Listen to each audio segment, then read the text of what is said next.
Hello everyone, this is episode 3 of At Home with the Hugheses. My name's Tim, my beautiful wife's name is... Rachel, yes. And we are doing this podcast because we want to try and open up our hearts, our home. are you blushing slightly? Do you feel slightly strange that you called me your beautiful wife? Is that Well, what it I'm is? trying to grow in words of affirmation, which is something... Yeah. You don't have to wait until there's a microphone there. You could just do that. Yes, true. So, but this podcast is about sharing our journey, our insights into life, parenting, marriage, leading a church, discovering calling. And over these sessions, we're just going to be looking at different themes. And today we're looking at family life, marriage, parenting. Which feels like a huge topic. It does. But before we jump into all of that, one of the things, again, a theme probably in our marriage Oh, gosh. is that you would say I'm not very romantic. Wow. Or I could grow in that. I Yeah. could grow in that. So a little while ago, I went and I bought all of these cards.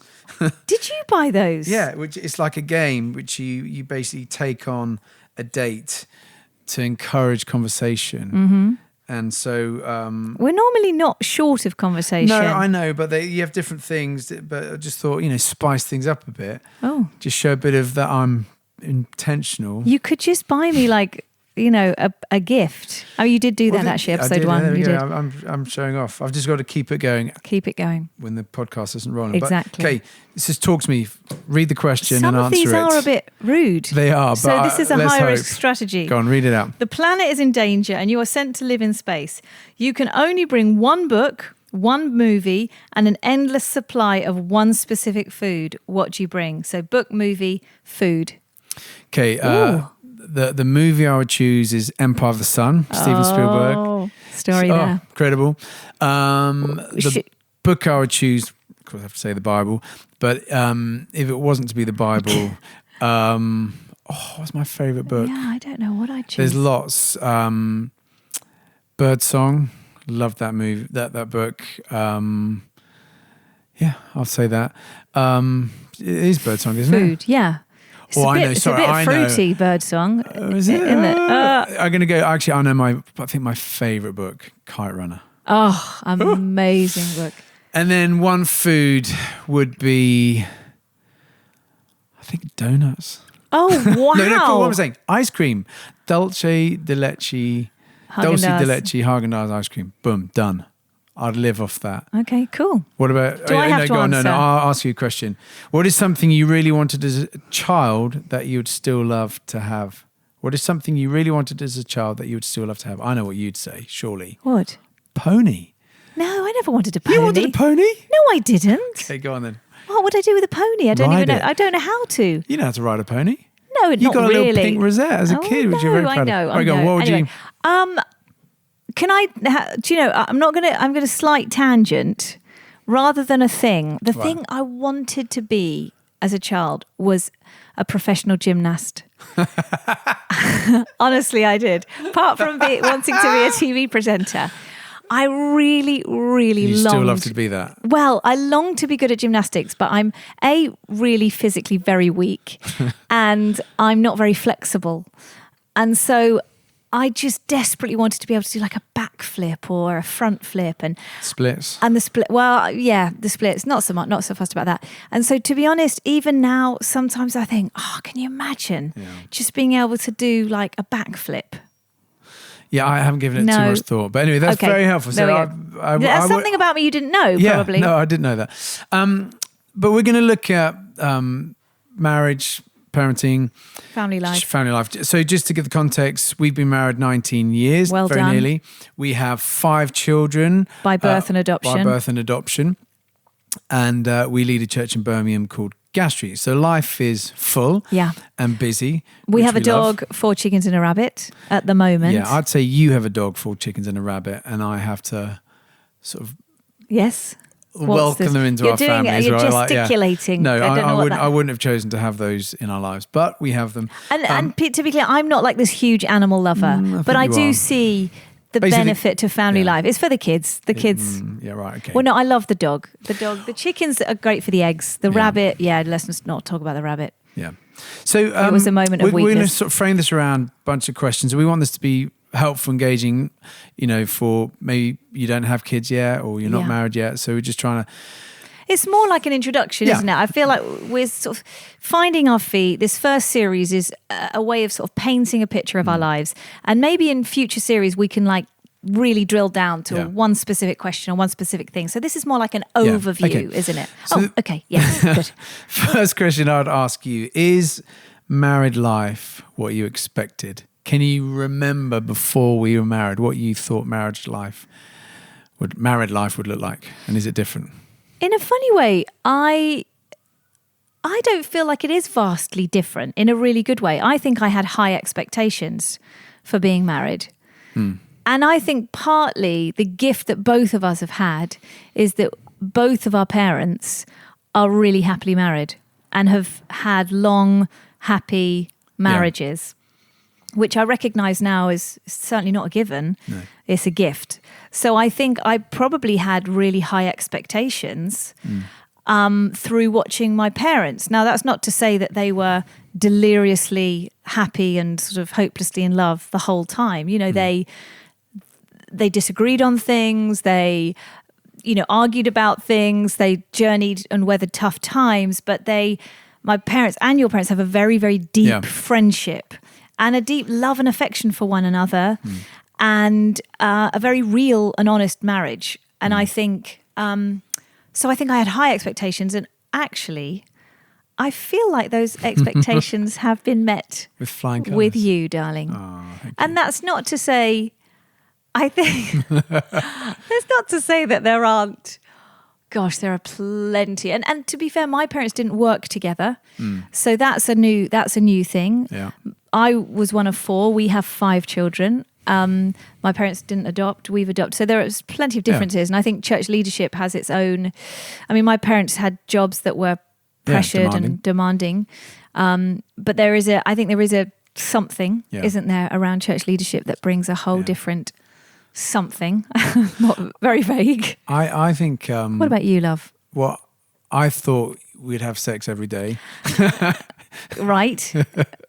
That hasn't quite planned out. No, but I think my serious point around that is, I think before we got married, I maybe I think it's so hard not to over romanticize. That's true. Marriage, and obviously everything you often see, movies, books, is this kind of amazing eros love, isn't it? Yeah. But actually, there's an ordinariness, beautiful normalness about marriage that you see the very best and the very worst of each other. I think in getting married, I discovered the depth of my selfishness, and then me. Yeah. But it's like a mirror being held up.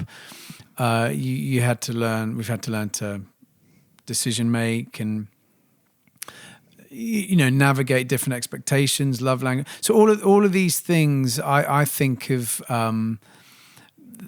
basically the friendship side of things is so key. So when I'm talking to people who are dating or considering, is this the person I want to marry, I think you have to be thinking through things like, do you deeply respect that person? Are you intellectually, emotionally kind of compatible?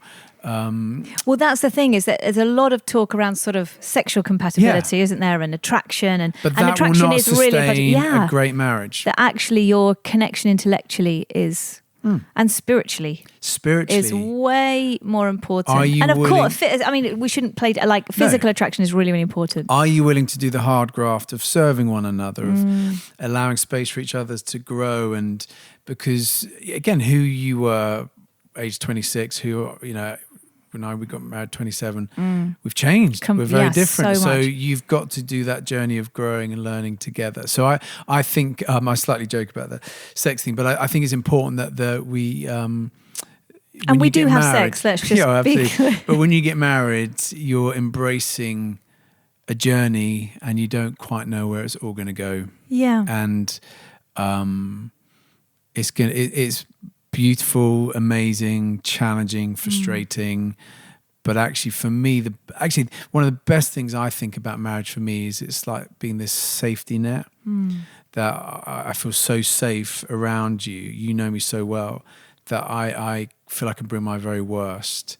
That I can air those things that I'd be embarrassed to almost say out loud, and that's an incredible source of comfort and strength to do life. So that's been, I think, the thing I've loved most about marriage as well. That deep connection. But yeah. Well, I think 19 years on, I know this might be nauseating, that's what I'm conscious of, because there's certainly been tough times. Oh yeah. But I think we're still each other's favourite company. Yeah.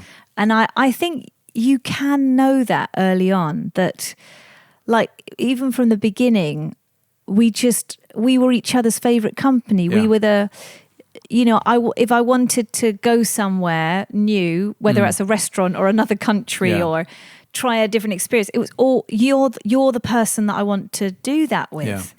Yeah. I want to know what, if I see a movie and I haven't watched it with you, it's like I saw Barbie, the Barbie movie recently.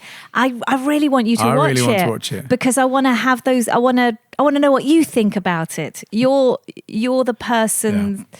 You're the opinion that I care most about. And I think those are the things that sustain you. I mean, I still think you're pretty gorgeous. That helps. As are you. What would you say? So you're looking over my shoulder like, who's there? I'm just gleaning inspiration. No, but what would you say have been some of the hardest moments in our marriage? Gosh, you drive me insane sometimes. Really? No. Oh, you look genuinely quite shocked. No, I was maybe being slightly dramatic then. No, we annoy each other, don't we? Oh, do you not think? I never get annoyed by you. Rubbish. I know I really annoy you. I think it's essentially that a friend of ours talks about how our perception is our reality. My friend Hannah says that. And I think that's really helpful. Yeah. And that's helped me because I may see a situation one way. So my perception of a particular situation might be one thing. And even if another person's perception is different from mine, my perception is my reality. Like I don't see it as perception. I see it as reality. Yeah. And I think often with marriage, you're two people who have two separate perceptions on any one thing. Yeah. And the win is to recognize that what you see is only perception. Yeah. Even if you feel like it's based in hard facts. Yeah. And recognizing that if the other person sees it differently, their perception is valid, and for them, their perception is their reality. And I think there are what I recognize with us, that there are themes, aren't there, that we come round to in our marriage. That there's probably 3 or 4 of them, perhaps. I'm pulling that number out of the sky. And, they kind of rear their ugly head every now and again. Yeah. Like frustrations that I have with you, frustrations that you have with me. And mercifully, none of them are particularly deep. Although they potentially could have. No, but I think they it's not about how deep they are, because I think they would get deeper if you don't learn to recognize them. And to manage your way through them and process them and articulate them. I think one of the things we've got better at is, I think those first years of marriage, you feel it. We're both quite passionate. Yeah. We're both probably quite stubborn. We both think we're right. And so you feel that strongly, and that, my perception is my reality. How can Rachel not see this? It's quite clear. Everyone else can see it. Everyone's looking in, seeing that quite clearly the problems with Rachel. And the passion with which we would, and then you're stuck in this, well, there's nowhere to go. Like an impasse, And actually learning to take the passion out of it, to be just more chilled, a bit better at articulating our problems, challenges, frustrations. And then I think over the years, as at different points we've adapted how we behave, change things in our lives to facilitate one another better. I think we've seen, actually, no, we're committed to one another. And so we can figure this out. I think a moment in our marriage where I certainly had you were heavily pregnant with Lois, number three. Yeah. I was traveling a lot. A lot. Yeah. And our children were born in really Yes. quick succession. So we had 3 under 3, basically. Yeah. So I was traveling, and you were not a happy bunny. No. I think would be probably fair to say. I think you were actually quite low. Yeah. Which is not my default, really. You were incredibly positive. And I remember we got to travel to lead at this conference and event, the other side of the world, that, again, was a real honour to be asked, really exciting. And I was really thrilled, looking forward to it. And we went. And it's also quite a high-pressured, big event. It was. And you were... in not a good way. No, I remember. No, I'm not. No, but I remember leading, but just thinking Rachel's at the hotel.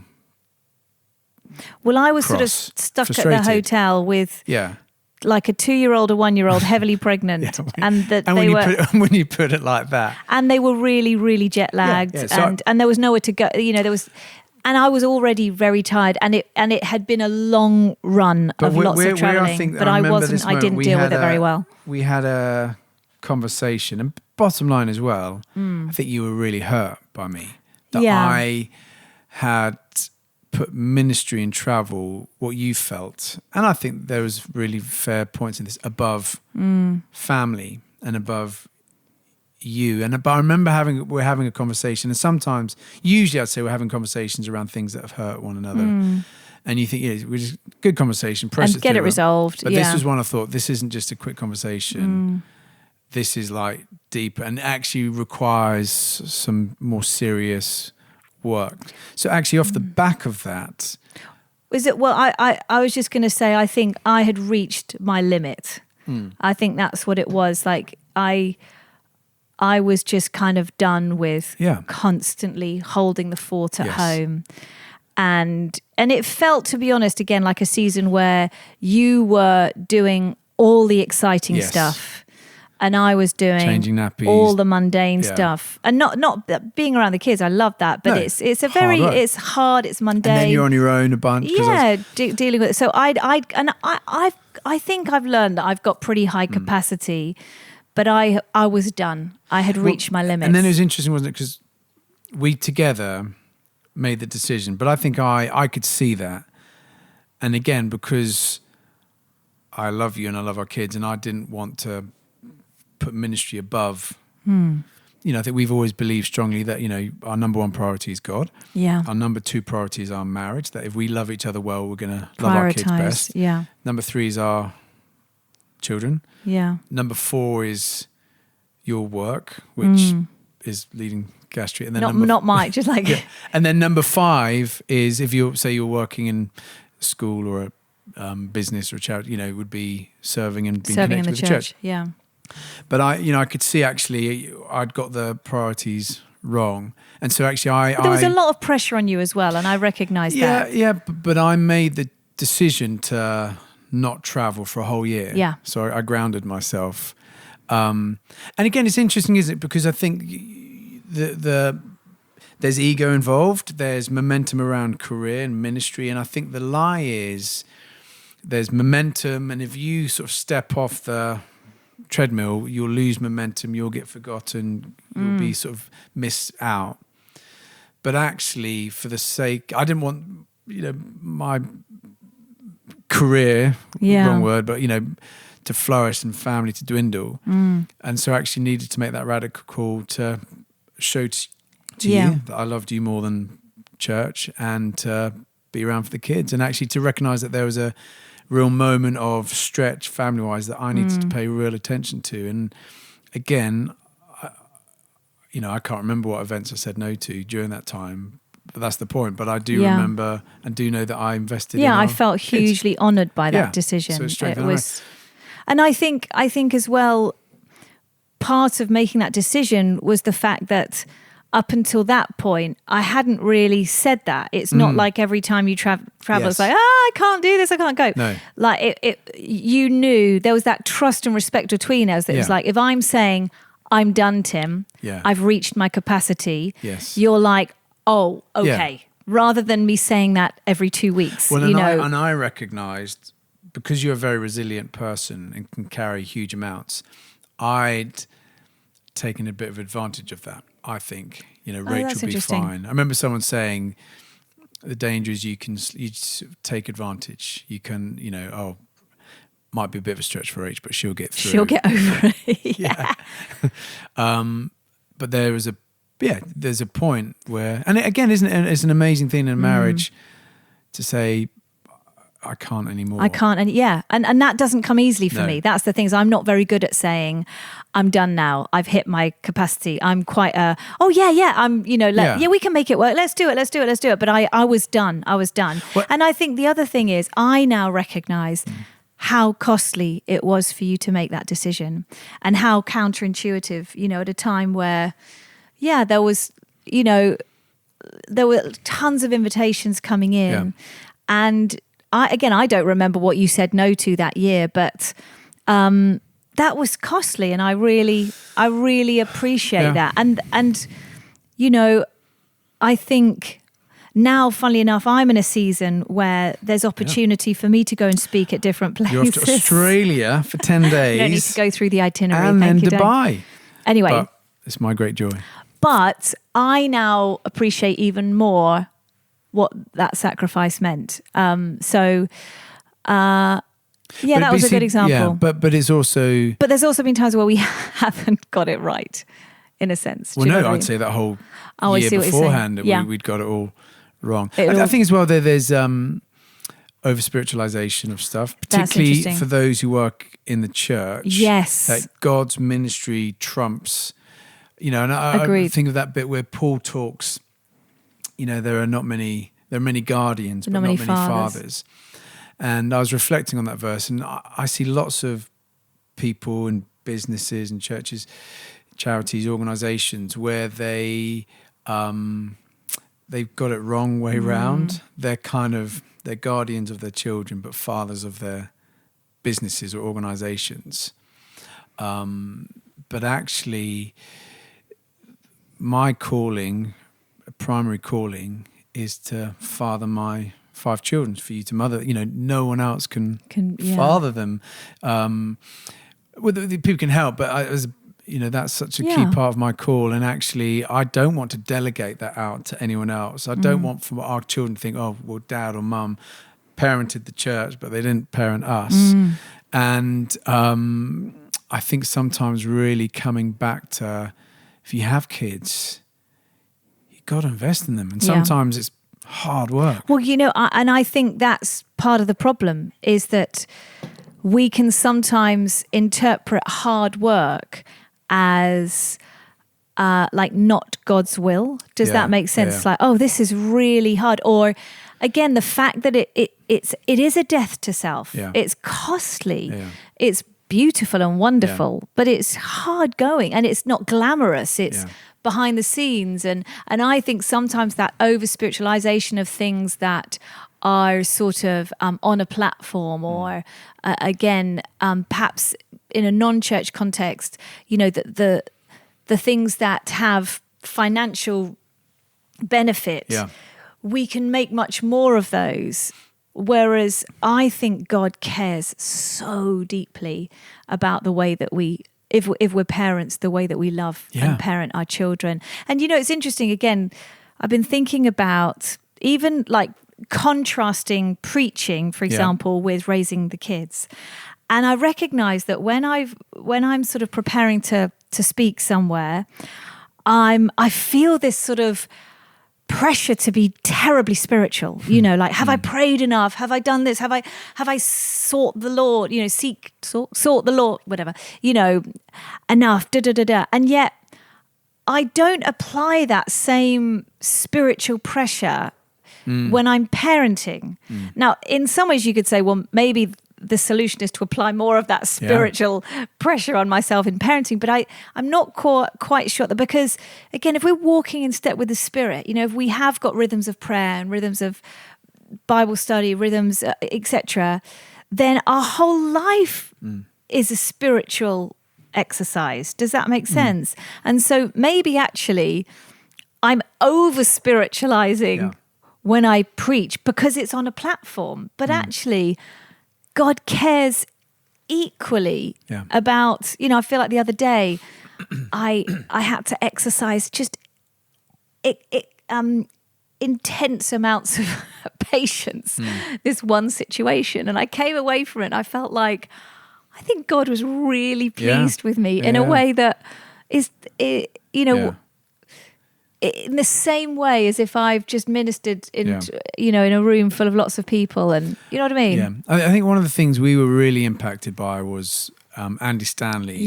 Did some teaching. I think it was called Cheat the Church, which is always, sounds a bit controversial. If in doubt, cheat the church. But the point being, he was at a time where he was leading North Point in Atlanta. It was small then, but it was growing.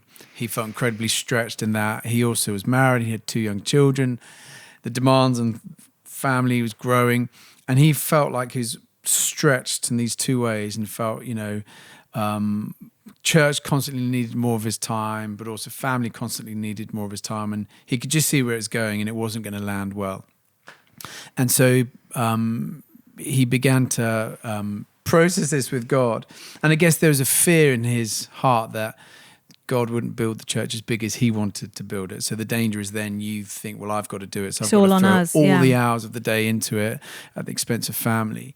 But then he was reflecting on Matthew 16:18, where Jesus says, I will build my church and the gates of hell will not prevail against it. And this idea that actually Jesus builds his church, we get to play a small part in it. But ultimately, if a church is going to grow, flourish and thrive, Jesus will build it, not us. But then he was reflecting Ephesians 5:25, husbands, love your wives just as Christ loved the church and gave himself up for her. In the same way, it goes on, verse 28, husbands should love their wives as they do their own body. He who loves his wife loves himself, and the same vice versa. Mutual submission. But basically, only I can be your husband. I can't delegate that. I can't hire someone in. as tempted as you might be to be your husband, that's the role that only I can fulfill. But Jesus can build the church. And then again, in the same way, when you look at children, only I could be their father, only you can be their mother. And so actually we then, that really helped us, didn't it, to think we must put in place building blocks that honor the family life. And so we were chatting and you said the time, this is when we had younger kids particularly, where I'm at the absolute most exhausted is... Or the stretch on our family is between these particular hours. Like, I think it was at 4 till 7, bath time, tea time, bedtime. Pickups from school time, So then I ensured that I'd be home 4:30, I think, every day to help during that window. And it meant often having to rearrange meetings, leave earlier. Sometimes I felt bad that I was leaving earlier. But actually, again, this is the Andy Stanley thing. At the end of the day, if you're going to cheat someone, don't cheat your family, cheat the church, cheat your business, cheat your... And we've got the luxury of being flexible in that way. And I guess even more, it's... For some, there isn't that flexibility. But if you have the flexibility, then take it. And I think now we're both working. We both ensure that we're home most 9 times out of 10. We're both around between that time, 4 till 7:30. Again, the kids are coming home and they're processing all that's happened at school. They need us there at that time. For us, that's been a bit of a non-negotiable. And I think this is what Andy Stanley says. He said, when I took these concepts around Jesus building the church and husbands loving your wives, when I took these two concepts and put them together, it freed me up because I was never commanded to build the church. I was commanded to love my wife. I was never commanded... so Jesus promised he would build the church, but somehow in ministry we get these things confused so easily. We say, I'm going to build the church. Meanwhile, God, I need you to watch over and take care of my family. I think that really helped us, didn't it? Just to get those the right way around. Priorities the right way around. Yeah. What are some of the questions that people ask us about family life? I jotted a few down. Yeah. One of the big ones is, how do you juggle it all? I mean, I think this is where you're brilliant. you've said such lovely things about me. I always do. It just flows out of me. I need to put a microphone in front of you more often. This is brilliant. But I think you have to pay particular attention to the seasons. Yeah, So I think how we juggled family life when the children were young it's different. is very yeah. different now. And so I think it's continually having the conversations Shifting, practically, changing, emotionally, where children are at. Not getting stuck in defaults. And I Yes. think there have been times where I'll look and I'll think, hang on, the default is that I always take the kids to school and pick them up again. Or the default is I always make the dinner. Yeah.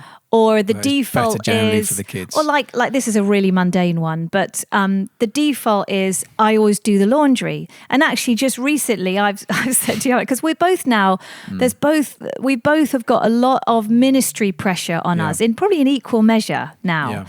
Whereas for you, there was a lot more ministry responsibility and pressure earlier on in our marriage, Yeah. whereas now it's equal pretty much. And so it's like, hang on, if that's equal, we're going to need to equal out Yeah. the pressures on each of us in terms of family life, because I'm carrying way more of the family life responsibility. Yeah. And the great thing is, Tim, I think you are always open to that conversation, and that's true. And you want that, you want that. And I think for me, I just have to be really good at pointing it out and saying, and not doing it in a way that's an accusation or but like, hey, can we just sit down and let's just look through, our week and who's carrying what. And truth is, probably I still do carry a lot more of the family life stuff, but I feel perhaps as we've grown in our marriage, you're way more open to saying, okay, let's look at that differently. So like the laundry, you now King of it. do loads of the laundry, which is amazing. But the other Although you did shrink my lovely green jumper. Let's not Yeah. go there. That was slightly the other tense. thing I think is around team. Yeah. And so we're very blessed. Your parents, my parents. Yeah, we've got help We have this. We've often had people live with us. Have this amazing girl who lives with us from called our Alice, church. Yeah. who can just help be around. Great influence in church. We've got amazing team. So I think when you work with others and you release and you delegate, that actually makes it possible. We have amazing EA who can just help us figure out amazing. organising, logistics. So all of Thinking things before planning, we think them. catching like how's that going to work? Yeah, You're guys, preaching here, Rachel, you haven't Sunday. thought this through. All of that makes a massive difference. And then I think the other thing is being open for the kids to feed in. Yeah. We don't see you enough, or I'm not getting enough time with you. And I think giving them space to articulate where they're feeling frustrated And not to get defensive. I think it's Yes. so, well, do you have any idea how much it's like, actually, no, Yes. again, their perception is their reality. Yes. And sometimes we've had those conversations and I'm sort of biting my lip thinking, I am so exhausted. I'm up with a toddler in the night. I'm trying to do this. Do you have any idea the pressure's on me? And actually it's one of our teenagers just saying, I just need some connection time. Yeah. And that's totally valid. Yeah. And actually, I remember maybe it was an Instagram thing, I don't know. And I've held on to this, that if your teenager initiates conversation with you at whatever time of day, whatever context, if you can, drop anything else. Yeah. Drop anything else and have the conversation. Because anyone who's parented teenagers will know those little windows open up increasingly. It's not always a given. 100%. And so when they want to initiate a conversation, and there have been times where it has been just so inconvenient, I've been so tired, or I've been in the middle of another task, and I've remembered that and thought, no, if I can just drop what I'm doing, engage in the conversation. I definitely don't always do it. But I think it's a good one. As we wrap this up, brief final question. How do you decompress the stress of work without it leaking on the family? I think this is so Yes. important. But very, very hard. Very hard. I think I do it terribly. Oh, that's not true. I Do you think know you're what I mean? hard on yourself. Okay. No, I think if anything, you probably need more spaces where you can decompress without internalizing Yes. it. Yeah. Because I think you just end up internalizing rather than leaking. I mean, sometimes you leak. We all do. But I think exercise has been Yeah. something for me. So I walk the dog now. My Yeah. exercise regimes have changed over the years. Now it's basically I walk the dog in the morning, and that's Not going to be gym star. no, it's by walking not. the dog. I know. I can kiss goodbye to that six pack. But it's a space, and that's the other thing. Actually, we've learned to really fight for each other's Yes. like time with God. Yeah. And I think earlier on in marriage or when the kids were younger, we didn't do that so well. Yeah. And I think we've learned that, like, okay, in this season, and this season could last sort of a term or Yeah. a year or whatever, how are we going to carve out the time so that you have time with Yeah. God, I have time with God, and the kids get what they need? Yeah. And so we work, it's sort of like it's a very Yes. delicate Yeah. balance now, isn't it? So my time is early. I get up, walk the dog. And that's part of being able to decompress. And I've joined a golf club. And Yeah, trying to- that's been huge for you. I'd say one practical thing, and again, I don't do this perfectly, but when I do it, it makes a big difference, is when we get back, say I get back at 5, Yeah. turn email off, don't Yeah. look at email, don't look at Instagram, so you can be really get drawn in. present. And, so now with Summer, she's 2, jump on the trampoline with her, bowl the cricket ball at Lois, kick a rugby ball with Sim. Yeah. Chat to Phoebes about her day, find out Judah what he's, thinking about, or he's passionate about drama. I think if I'm constantly checking email, then Yeah. I'm getting distracted, and then stress rises up, and then I'm more likely to leak it on them. So when I do that, it makes a big, big difference. Do you know, I'd say the last thing as well is there are some days where we come home and it's been a really Yes. hard day. Yeah. And sometimes I think it's okay to say to the kids, Yes. do you know what, guys? I'm not at my best right now. Yeah. I've had a really tough meeting, and obviously most of the time it's not appropriate for us to share what that's Yeah. about, but just to give them a heads up Yeah. and just say, I'm going to do my best Yeah. to be patient and kind, but I'm struggling. Or sometimes we'll just need, Yeah. guys, just give us 10 minutes. 10 minutes. Mum we and just need Dad to just talk need this to quickly, out. and then we can. We're back. Yeah. So- And it's funny when you come back, I know there've been times where I was like, all I want to do is just scroll through Instagram, like pure escapism. Yeah. And you can't. You've got No. to just be present, and it's hard sometimes. Yeah. Oh, on that joyful note. Yeah. But parenting is amazing. Gosh, we have scratched the surface, but we we've have. run out of time. Over the weeks, months, we'd love to look more Go a bit detail. deeper. And also we'd love to hear from you. If you've got Yeah. questions you want to send in, message us on Instagram. We should probably set up some email that people can email them questions People to can just, that's message true. us. But we'd love to continue the conversation, dig more into this stuff. We are all work in progress. But grateful you've been listening. I've got to cheat the church now and pick up our daughter from the train More station. episodes coming soon, so stay tuned. You meant to say things like, if you like it, share it. We don't click need to do bells that and stuff, do we? buttons and Yeah. points. Just listen next time if you fancy it. Thanks for listening. Bye.